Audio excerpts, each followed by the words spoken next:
উৎপাদন খরচ কম হইতো এবং গরুর গোস্তের দামও কমতো। এখন তো মনে করেন কৃষক গরু পালে না। আগে কৃষক গরু পালছিল ঘাস খাওয়ায়া, আর এখন হলো খামারিরা গরু পালে হলো কুড়া বসি খাওয়ায়া। 1 কেজি কুড়া বসিতে দাম আর 1 কেজি চাইলের দাম সেম। 1 কেজি চাইল খাওয়া 4 জন বাঁচতে পারে, আর একটা গরুর লাগে দৈনিক 6 কেজি খাবার। এই কারণেই মনে করেন গরুর দামটা বেশি। আমরা যেরকম কিনে ওরকম বেশি, আমাদের হাটে গেলে যেরকম কিনতে, দোকানে আমাকে তেরকম ব্যস্ত হয়। যা যায় 720 টাকা কিনে পড়ছে, 750 ব্যস্ত হয়, 30 টাকাই দিলাম। দোকান আমার খরচ কত? দোকানটা বিধে আমার খরচ কত?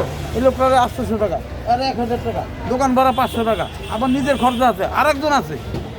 তাহলে আমি কীভাবে চলবো? এটা তো আমার ইচ্ছা। 100 কেজি কিন্তু কটা গেলাম? আমি বেচুম 5 টাকা, আরও বেচবো 15 টাকা। আমারটা নিব, আমারটা নিব।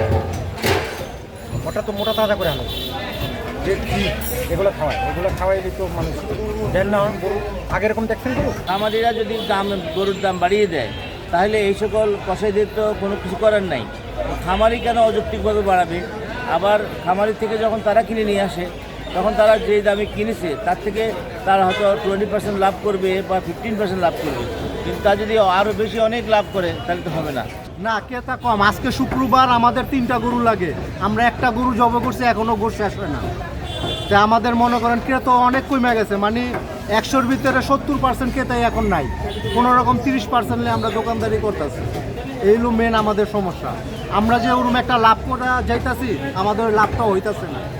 কোনো রকম মালিক মনে করেন স্টাফ খরচ, দোকান ভাড়া দেয়, কোনো গরুতে 1000 পায়, কোনো গরুতে আর আবার 2000 লসও হয়। এখন একজনের 3টা পোলা 4 পোলায় বিদেশ, উনি গরু পাললো কীভাবে?